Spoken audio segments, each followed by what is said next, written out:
Тасралтгүй залбир гэдэг маань дундаа ямар юу зогсолт байхгүй шүү дээ. Пауз авахгүй. Тасралтгүй гэдэг маань байнга.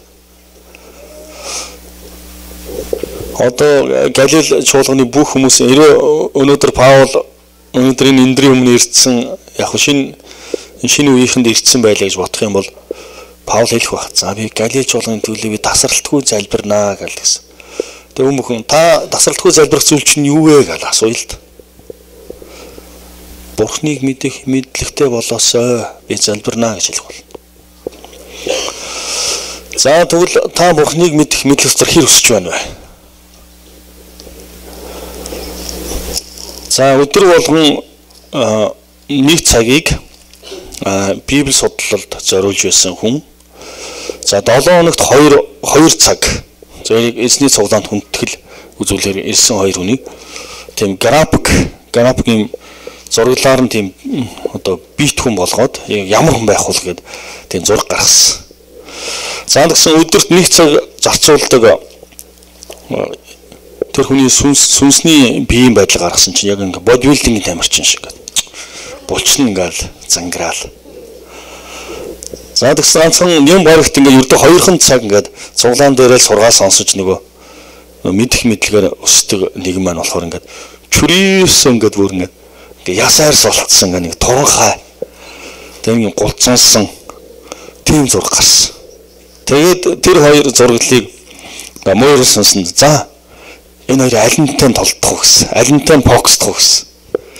Тэгсэн муур сонс би энэ чөргөрийг авмаар гэсэн. Яаж чинь би энийг үнэхээр муур хулгана тоглолт шиг тоглоно гэдэг. Зохиол унахт нь босгож яг зохиолтын нэг юу яадаг шүү дээ. Дасгал хийхэд мишок тийм байдлаар би түүнийг хэрэглэнэ гэж. Тэгэл цохиулаад унаал босч ирэл. Гэсэн хажууд нэг бодибилдингийн залуу яа энтэй толдохгүй гэсэн. Яг энтэй толдох бол намайг гэсэн ганцхан зохиолтоор нагдаванд оруулнаа. Муунийг айчих. Тэгвэл таны сүнслэг өсөлтийг яг тийм бодит байдлаар ингээ харуулсан чинь таар ингээ юм чөргөр байгаа юм шиг үстэй. Тэгвэл та өдөр бүр сүнс хүчтэй байхын тулд эзний үгэн дээр та үнэхээр өөрийгөө зориулаарай. За би энэ үнэхээр булчинлаг тэ сүнсээрээ булчинлаг. Муур сүнсийг үнэхээр зүйлсүүдийг нураах тийм эзний айран байгаа гэж би үнэхээр итгэж байна шүү. За тэгвэл Бурхныг мэдэх мэдлэг. За 3 дахь зүйл нь төвчөө бие захирах байдал. За хараадах. 2 дугаар Петрийн 1 дугаар бүлэг дээр явж байгаа. Тэгэхээр энэ үнэхээр үнцэнтэй чухал үнэхээр босгогдох бурханлаг шанарууд байна. За хараадах мэдлэг дээрээ өөрийгөө захирах байдал. За надад тэгж бодогддог юм. Энд хүн бүрийн гэрт нэг нос камер зоочих юмсан гэл. Одоо та бүхний үнэхээр өөрийгөө хэр бие барьдгийг би мэдэхгүй байна л да. Одоо яг л тийм та нарын үнэхээр уурыг барах, дэвчээрийг барах тийм зүйлийн чуулганд ирсэн болохгүй шүү дээ. Тэгээ харин жинхэнэ гэртээ одоо ямар байх вэ? За чинь одоо ингээд нууц камер ингээд хийсэн байх юм бол дөнгөж хаалгаар оронгуутаал зарим нь магадгүй бар болж магадгүй тийм. Эсвэл зарим нь арслан ингээд архираал. За эсвэл одоо өөр амтнаар зөвлөлчвөл юу болчмоор юм те. За ямар ч байсан ингээд янз бүрийн дүр төрхтэй л болох байх. Тэгвэл та өнөхөр өөрийгөө хэр захирч байна. За өнөхөр хүн өөрийгөө захирч байгаа байдал нь өнөхөр хамгийн тэр хүнд үед л харагддаг баг. За ийм сайхан үед ийм орон зайд бол харагдахгүй. За эсвэл бүр ингэ нэг уурын барах гэдэг одоо эсвэл хүн шарын малтаад нэг муугаар малтаад идэг шүү дээ. Тэр үед ингэ инээгээл байж гэл үнэхээр төвчээртэй байна гэсэн. Тэгээ бие захиж чинь. Гэтэл тэрийг барьж чадахгүй өөдөөс нь буцаагаал ууралж ивэл үнэхээр бие барьж чадахгүй. Тэгвэл энэ бие барьж чадах чадварыг энэ бурханлаг чанарт орно гэсэн байна. Бид бие барих хэрэгтэй.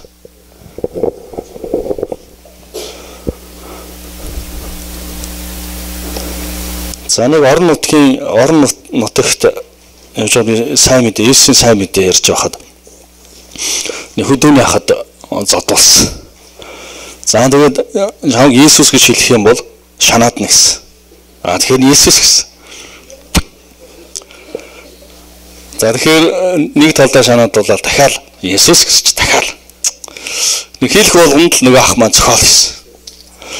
Тэгээд ингээ бүр дотроосоо бол ингээ бүр миний өөрийн юу одоо гарч эхлэх гэлсэн. Яг ингээ уурах гэлтэй. Эсвэл нөгөө ахтаа чи эргүүлэл ингээ цогцолцохгүй л. Тэгээд би бие барих хэрэгтэй шүү. Болохгүй гэл. Тэгэл Есүс гээд гүргэл. Тэгээд зохиолол. Тэгэд сүүлдээ нөгөө ахтаа хэлсэн. Яг нь та энэ би бүх ам амьдралаа зориулан шийдсэн хүний хувьд бол та хичнээн зохиод нэмэрхүү. Харин одоо таны цохолд өшөө итрэх юм бол би таныг харин шүүхт өгөхөр болчиход байна шүү. Би цагдаа дуудахаар бол тэгээд та ямар нэгэн ял авахаар тий хүний эрхэнд алдсан байдалд хүрэхээр болчлоо шүү гэж хэлсэн. Тэгсэн нөгөө ах маань зохио болсон ба. Тэгээд тэр болтол би ингээд төвчээрт явсан. За надаас гарахыг төвчээр байна да. Харин хэрвээ яг Иесус итгээгүй байсан бол юус айлгт авалцсан байгаа бүр дээр доороо орцсон байгаа.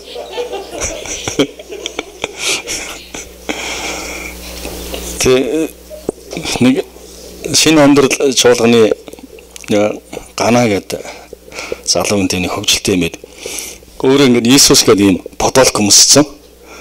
Тэгээд цуглааныхаа одоо сагс тоглож байгаад нэг залуутай маргалцсан юм байна л да. Тэгс чинь за хүлээж байгаа гэсэн. Нөгөө баашин л нэг подолко. Яг тэр подолктой зодтолж чадахгүйсэн юм байна л да. Тараад өөр подолк өмсч ирсэн. Зодтолсон гэж. Тэр дэвчээр алдсан тий.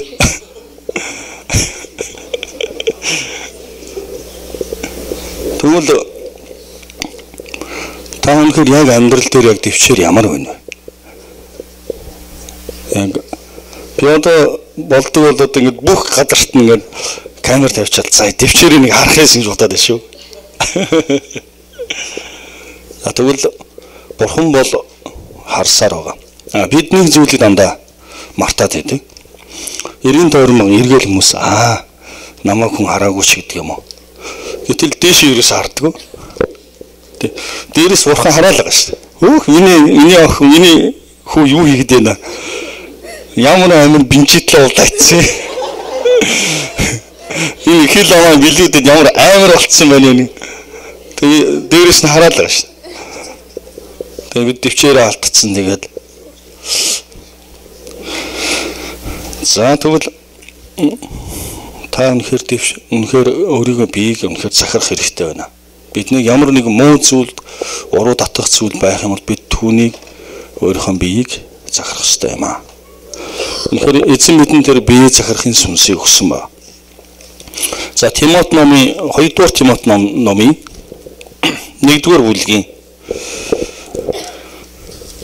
7-оос би уншаадахыг. 2-р Тимот номын 1-7. Учир нь бурхан бидэнд айдсан сүнсийг бус, харин хүч, хайр ба бие захирахын сүнсийг өгсөн. Өмнө бид өнөхөр бие захирч чадахгүйсэн, харин эзний ариун сүнс бидэнд ирснээр бид өөрийн биеийг захирч чаддаг болсон юм аа.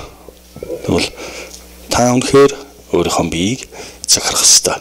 Бүх зүйлсээр таны уруу татах датлах нэрсэн та өөрийнхөө биеийг захирах ёстой. Татаж авах ёстой. Энэ бол үнэхээр таны амьдралд үнэхээр дүүрэн байх үнэхээр илэрхийлэл байна. Йосеф үнэхээр Понти үнэхээр Египтийн худалдаачинд үнэхээр боолно байсан. Тэр үнэхээр сайн тусалж үйлчилж байсан. Тэр үнэхээр сайхан залуу байсан. За тэгэхэд Потифарын эхнэр нь түүнийг үнэхээр оролдож эхэлсэн. Түүнтэй харьцаанд орохыг шаардж эхэлсэн. Тэгвэл энэ зүйл дээр Йосеф бие захирч байсан юм. Тэгээ бүр зүхтаасан баг. Харин зүхтаасны төлөө тэр бүр боолоосоо бүр хоригдлуулсан баг. Тэр шоронд хоригдох оруулсан. Түүний эхнэр нь түүнийг гүтгсэн байгаа.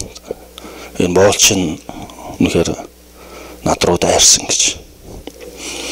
Тэгвэл бид энэ үнний төлөө бид өөрийн биеийг захирах ёстой юм аа.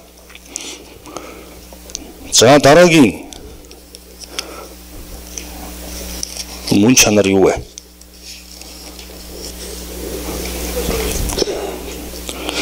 Өөрийгөө захирах байдал дээр дэвчээрийг гэсэн байна.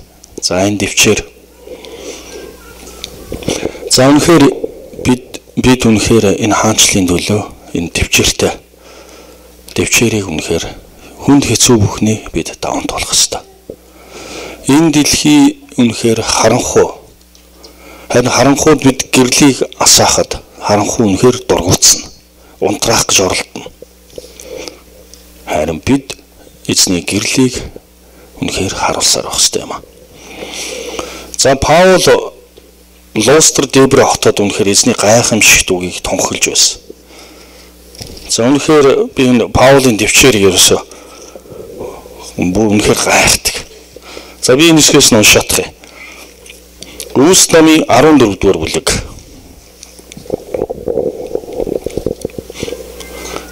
За 12-оос нь тэд Барнабыг Зевс, Паулыг Хермес гэж нэрлэв.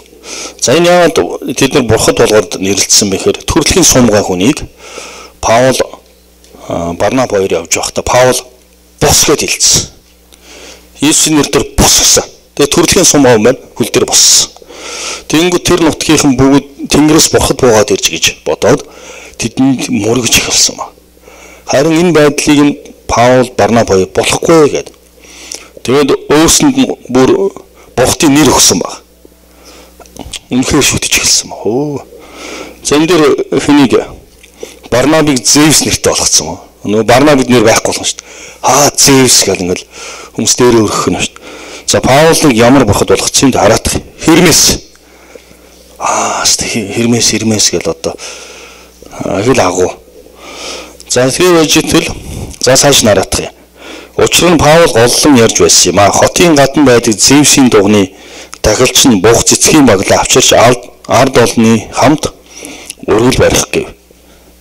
Харин илч Паул Барнаб нар үүнийг сонсоод хувцас хүү татаад олон түмэн лөө яаран очиж хашгирцгаан. Ирчүүдэ та нар юунд ингэнэ вэ? Бид та нартай адил хүмүүс байна шүү дээ. Та нарыг эдгээр дими хоосон зүйлээ орхиж тэнгэр газар тэнгис хийгээ тэдгээр таш бүхнийг бүтээсэн амьд бурхан руу эргээсэй гэсэндээ бид та нар сайн мэдээг тунхаглаж байгаа юм аа гэж хэлсэн. За ингээд ийм гайхамшигтай тэр хүмүүс шүтэж мөргөж бүр ийм аюул болж явах үед Юудээс хүмүүс ирээд тэр хоёрын талаар үнэхээр буруу шаасан ба. Энэс болж тэднэрт аюул ирсэн. За тэр хэсгээс мэд дундаас нь гэвч Антиох болон Юнокомаас ирсэн евдээчүүд олон түмнийг өөрсдөө татаж Паул руу чулуу шидцгээв. Тэгээд түүнийг өгсөн гэж бодоод тэд хотоос гарган хайжээ. Харин дагалдагчид түүнийг тойрон зогсож байтал Паул босож хот руу оров. Маргааш дээр Барнабтай хамт Дебре руу явжээ. За энэ хэсэг дээр Паулыг маш олон хүмүүс тойрч зогсоод дунд нь зогсоож байгаад нэлээд тийм том чулуу авч чулуугаар шидсэн. Чулууц. За тэгээд хүмүүс ирээд за одоо хүчлээ гээд тэгээд хотоос түүнийг чирээд бүр ингээд хог дээр хайсан. Бурхны зарцсан шүү дээ. За тэгээд Иесус итгэдэг хүмүүс Паулийн төлөө гар тавьж залбирах үед тэр ухаан орсон баг. Гэтэл ингээл нүүр ингээл ам нийлж цус болцсон ингээл магадгүй би маш олон яс үнгээр хугарсан. Үнэхээр аимшигтай болцсон багт. Хөөе Барнаб хаана? Хойло дараагийн хот руу явъя. Ямар их төвчээрвэ. Бурхны төлөө тийм халуун хайртай. Амьдралаа зориулж байсан. Эзний зарц байгаа юм. Энэ дээр нэг харахад миний хувьд бодохдоо би за бушуухан инлэг явъя. Заасаа дахиж урагш явахгүй ёстой. Дахиад чулуудуулж магадгүй болиё. Зөвхөн дахиж хөлт явахгүй шүү. Энд ч нэг эдгэж агаал нилээн сайн ангааж буцъя гэж бодохоор баг. Энд ч бүр үхтлээ чулуудуулж байгаа шүү. Гэтэл ингээд өөр асаргаа, суулгаа хийлэхгүйгээр ухаан ороод өөрхөн шархаа боочвол хайл. Барнаа баавна. Аль барнаа дараагийн хот руу явъя. Үнэхээр дэвчээртэй. Эзний төлөө тийм халуун хайртай, эзний зарц байсан юм аа. За тэгвэл таны амьдралд тесвэрлэхийн аргагүй тийм дэвчээр барсан, барах, шалгасан зүйлсүүд бас байх болно. Харин та хэр дэвчээртэй вэ? Эзний төлөө та энэ дэвчээрийг гаргаж байна уу? Үнэхээр танд эзэн дэвчээрийг өгөх болтугай. Та бүх зүйлсээр үнэхээр дэвчээртэйгээр эзний агуу их үйл явдлыг хөдлөх болтугай. За Ром номон дээр дэвчээрийн талаарх яагаад дэвчээр нь агуу зүйлсийг авчрах вэ гэдэг талаар үгүйс хэсгийг би уншаадахъя. За Ром номын 5 дугаар бүлэг.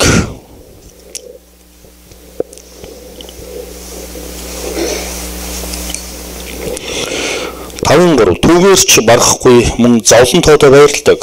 Учир нь зовлон зүдгүүр нь дэвчээр нь туслахтай байхыг, туслахтай байх нь найдварыг төрүүлдэг. Найдвар нь уран бугалдаггүй. Учир нь бидний өгсөн ариун сүнсээр дамжуулан Бурхны хайр бидний зүрхэнд зутгагдсан байдаг. За энэ дээр бид эхлээд дэвчээрийг маш сайн сурах юм бол дараа нь туслахтай байдлыг сурдаг. Эцсийн бүх зүйлсээр эзэн найдах найдварыг сурд юм аа гэж. Бүх зүйлд бид эзэн найдаж амьдрнаа гэсэн үг. За дараагийн давуу бурханлаг давуу чанар, мөн чанар юу вэ? Та бүхэн надтай хамт байна уу?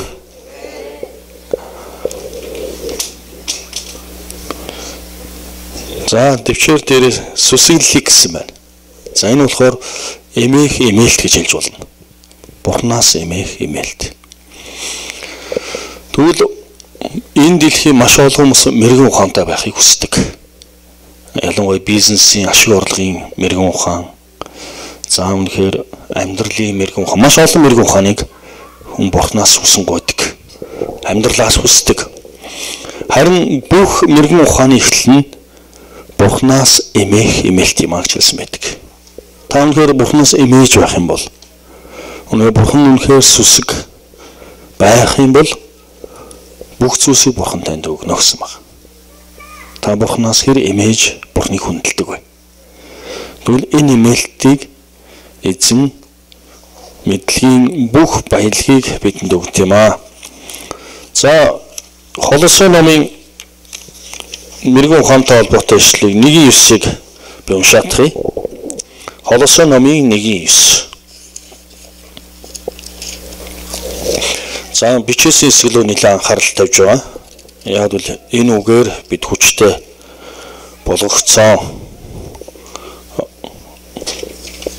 За Холосо номын 1:9 түрүүн хэлсэн ишлэл байна. За бид тэгвэл өөр ишлэл гаргаж ирэх хэрэгтэй болж байна. Эрдэнэсийн бүх мэдлэг мэрэгэн ухаан нь эзний Христ дотор байд юм аа гэж. Энэ Холосо 2:3 юм байна. 1:9 маань болохоор түрүүний мэдлэгээр бас орой гэсэн. 2:3. Христ дотор мэрэгэн ухаан болоод мэдлэгийн бүх эрдэнэс нуугдсан байдаг гэсэн байна. Христ дотор мэдлэгийн бүх эрдэнэс нуугдсан байдаг гэж. Тэгвэл та эзнээс эмээгт.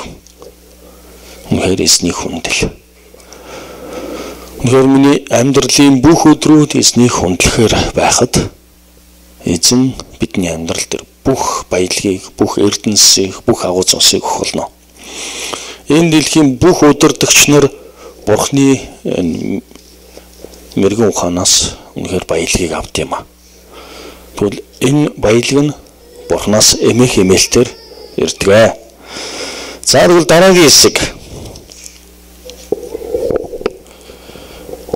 За инэрл. За тэгээд дараагийнх нь хайр. За хайрын талаар үнэхээр бие биенээ миний хайраар хайрлах тун гэсэн байна. Тэг хайрын мөн чанаруудыг Паул Коринт номон дээр нэлээд олон тодорхой зүйлсээр дурдсан байна. За би хайрын элементүүдийг үнэхээр дуудъя. Энэ бол дуудагдах ёстой хэсэг байна.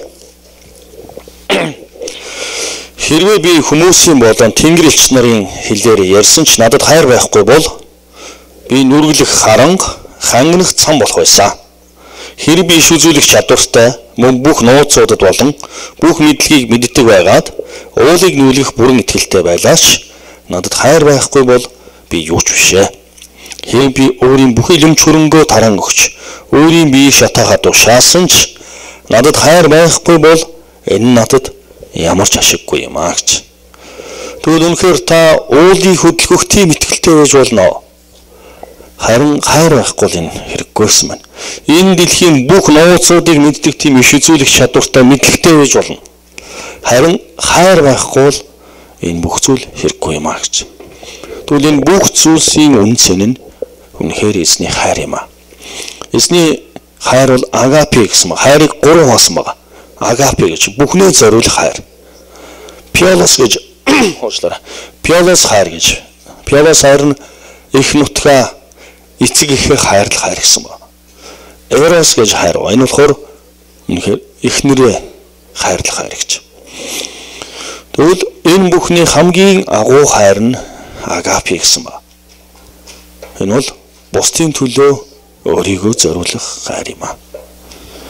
Тэгвэл Паул энэ дээр хэлсэн. Тэр хайр байхгүй байх юм бол бидний амьдрал хийж байгаа бүх зүйл утга учиргүй юм аа. Тэгвэл өнөөдөр таны амьдрал дээр хайр байхгүй бол хоосон хөнгөнөх харан бат болно гэсэн үг. Тэгвэл хайрын талаарх үнэхээр хайр бол дэвчээртэй, инэрэнгүй юм. Хайр атаархдаггүй, бардамжин гаргадаггүй, ихрэхдаггүй, зогсгүй авиралдаггүй, өөрийнхийг ирдэггүй, ууралдаггүй, муутай тооцоо хийдэггүй, зөв тус баярлдаггүй, харин үнэнд баярлдаг, бүгдийг далддаг, бүгдэд итгэдэг, бүгдэд найддаг, бүгдийг төсвөрлөдөг. Хайр хизээч дуустдаггүй гэсэн байна. Тэгвэл эдгээр зүйлсүүд таны дотор байна уу? Та өнөхөр дэрэгдэхээ хайрлаж чадж байна уу? Та өөрийн хамгийн ой дотны хүмүүсээ хайрлаж чадж байна уу? Харин бичээс дээр хэлсэн хэрвээ дэрэгдээ хайрлаж чадахгүй бол харагдахгүй байгаа Бурхныг та яаж хайрлах юм байсан бэ? Та өнөхөр дэрэгдэх нэг нь хайрлах юм бол Бурхныг бас хайрлаж байна гэсэн үг гэсэн. За тэгвэл эдгээр 7 инэрл хайр гэдэг энэ эдгээр 7 мөн чанарууд үнэхээр танд нэмэгдсээр байх юм бол бэлгсаар байх юм бол хизээч бүдрэхгүй тэгээд үргэлж таны амьдрал үржимстэй байна гэдгийг заамлж байгаа. Үнэхээр та эзний тэр агуу хаанчлал дотор эзний тэр мөнхийн улс дотор та үнэхээр хүндтэй байх болно гэдгийг хэлсэн ба.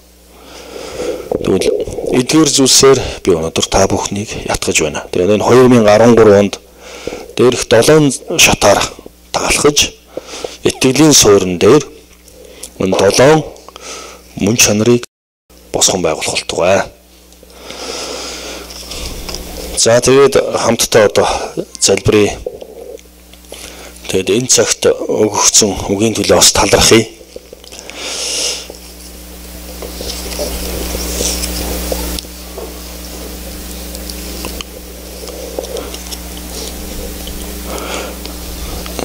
Тэв дэлхий тэнгис далай бүхнийг бүтээсэн цорын ганц эзэн минь. Өнөөдөр та өөрийн хайртай хүүхдүүдээ босгож ирээч.